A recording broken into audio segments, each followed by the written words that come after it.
won ngabdi galle ndi tinno sa yeehi sa haɓama ñalawma oto habtoro joom galle ma jamma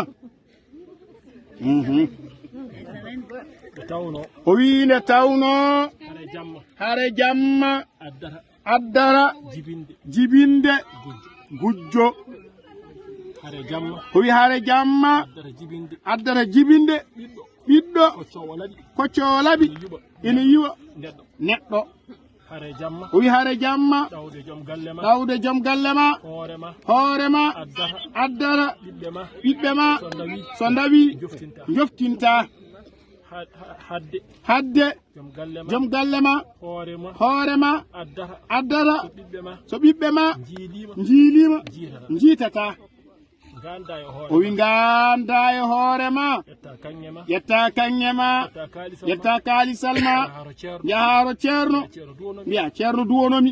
mi tampi sukaɓam jiilima dañani jangi mbawani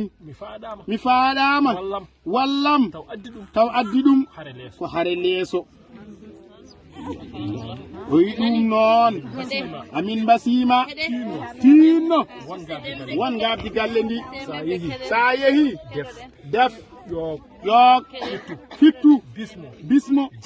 jaɓɓo laɓɓin yeeso laɓɓina ɓernde kono tinno noon sa haɓama ñalawma koto habtoro jamma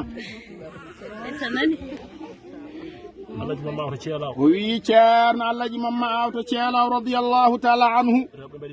o wi rewɓe mbaɗi délégation ngari juurademo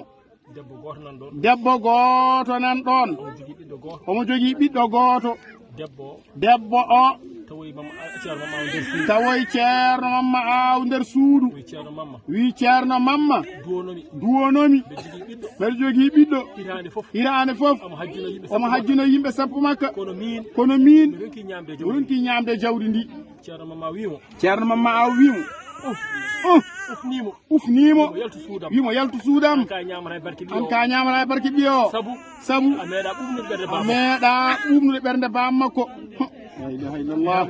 hirane fof ɓiɗɗo yimɓe ene hajjino yimɓe sappo makka kanko yummiraɗo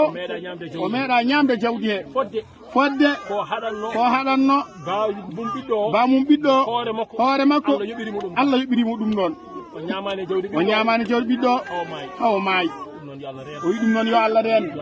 yo Allah wallu yo Allah suur jikki momin